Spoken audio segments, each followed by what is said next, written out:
My grandfather was an inventor.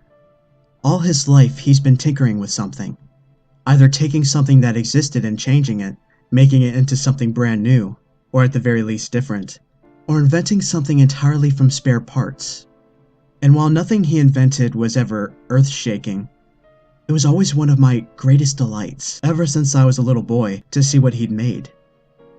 Childhood visits to his home would always begin or end with me sitting on a couch, a look of absolute fascination on my tiny face, as he showed off whatever gadget he'd put together in his workshop this time around. It was like having my own personal Santa, who worked all year round to fill my 8-year-old mind with wonder and glee. My older sister was likewise excited, no matter how much she tried to hide the excitement it filled her with, probably in an effort to appear cooler or more mature than myself. And while, because of real life getting in the way, the visits became fewer and fewer the older we got, we would always make time to see him at least a few times a year. And every time, he would have something new to show us. He really was a genius. I should add that isn't meant to imply something horrible happened to him. I'm sure some days he wishes it had, that it had been him who had wound up in that hospital instead of my sister. But no, he went in his sleep, and I hope that his passing was a peaceful one. Even all these years later, I can't bring myself to be angry about what happened. I can't bring myself to hate him.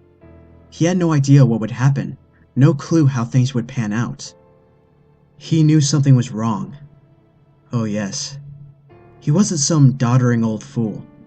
He knew the first time he looked through them that something was wrong, but he thought it was something only a little odd, something unsettling and curious perhaps, but not anything dangerous, not anything that would harm anyone.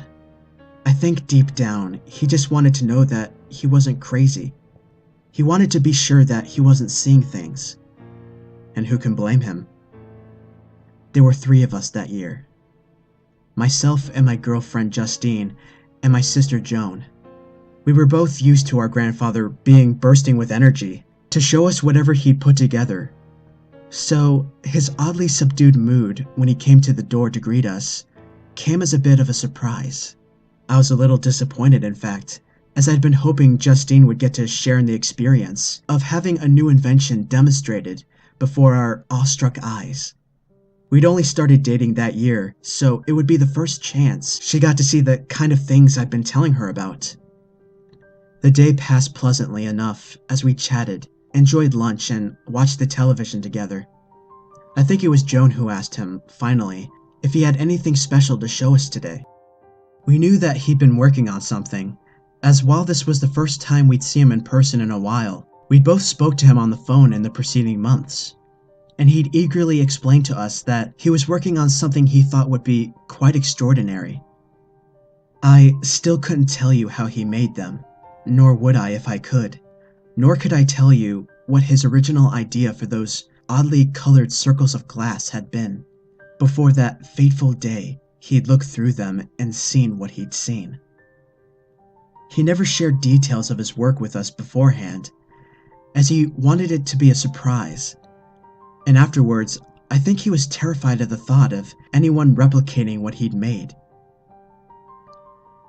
All I know is that when Joan pressed him to reveal his latest invention, he looked nervous in a way I'd never seen him before, looked as if he was deeply troubled by something.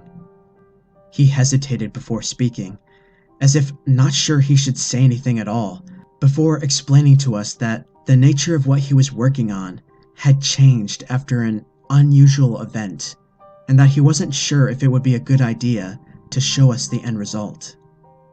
Now, we may have grown since the days when we could perch on his knee, but whether someone is 2 years old or in their 20s, the surest way to make them want something all the more is to tell them they can't have it.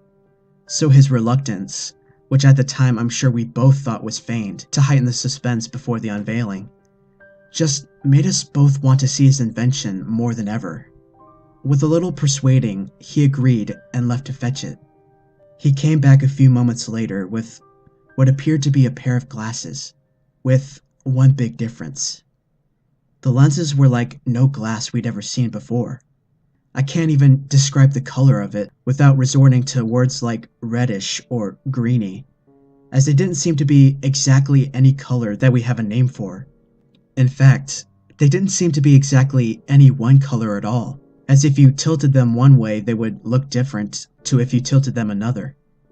I know full well that probably sounds more like magic than something a well-meaning old man could put together in his humble little workshop, but there you have it. Joan asked what they did, and our grandfather paused for a few moments, as if not quite sure how to answer. In the end, he told us that we really had to put them on for ourselves, as he was certain neither of us would believe him if he told us. Joan wanted to put them on first, but as she lifted them off the table, he reached down and grabbed her hand. He cautioned her that it might be startling at first, but that she wasn't in any danger, and that if she got frightened, she could take them off. He warned her that what she was about to see may not make any more sense to her than it did to him, but that we were all there for her and that she was safe. I could tell Joan was a little frightened. She always was lousy at hiding how she felt from people, and even I was feeling a bit unsettled by our grandfather being so uncharacteristically ominous about the whole thing. Joan slipped the glasses on, and we waited. She gasped. She looked puzzled more than anything. Her lips moved wordlessly, and I thought I caught a, "No, that's not right," under her breath, as she seemed to look around at something none of us could see. And then, she began screaming. I don't know if you've ever heard someone scream in horror in real life, but I can promise you this, it's not like in the movies. The movies do not convey the awful sound of someone you love screaming their lungs out, making a noise more like an animal than a human being. They cannot make you feel the things I felt in that moment, watching Joan yank the glasses from her head and hurl them across the room. And nothing could have prepared us for the sight of Joan beginning to claw at her own eyes, screaming louder than anyone should be able to scream as she did it. It took all three of us to restrain her at first. When we had pinned her down so she couldn't hurt herself anymore, Justine and my grandfather held her that way while I called for an ambulance. I had to watch as she was strapped down and wheeled into the back of one, thrashing and hissing and shrieking like some mad animal, like something utterly consumed by fear. I explained what had happened, knowing full well how it made me sound.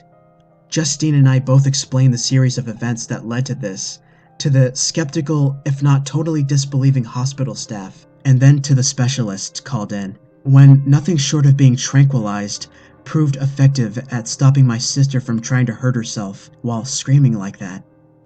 The glasses had supposedly gone missing, which made proving what had happened difficult.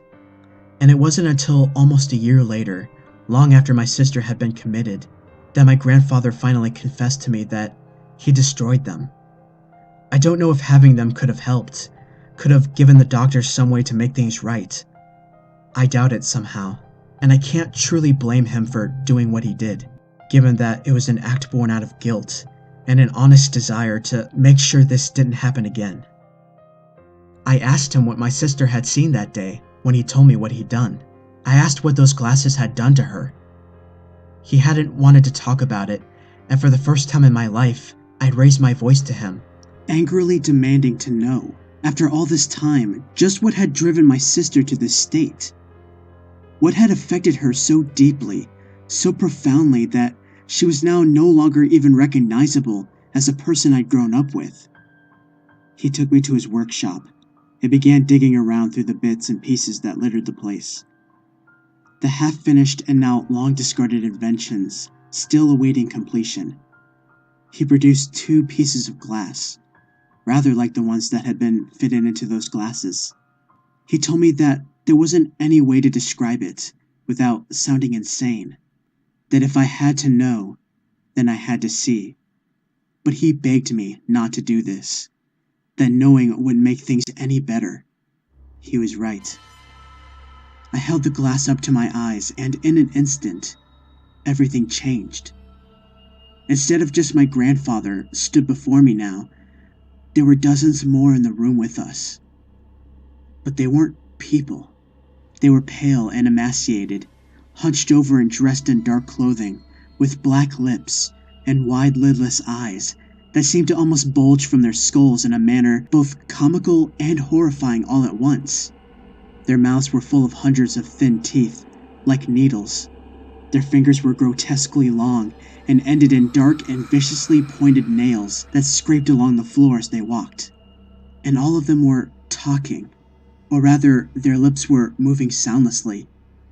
Each and every one of them was trying to say something that couldn't be heard. Dozens upon dozens of voices trying to convey something.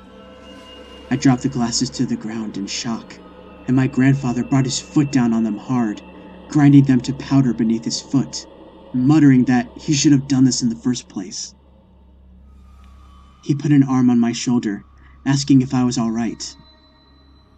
I was far from all right, and he had been correct. What I had seen made things worse, not better. It took me a while to work it out, of course. Why this had such a horrifying effect on my sister, and yet I have survived the experience. Frightened, but not sporting the mental scars it had given her. The glasses only let me see the creatures. I couldn't hear what they were trying to say to me, couldn't understand the message they were trying to impart. But my sister was deaf. She could read their lips.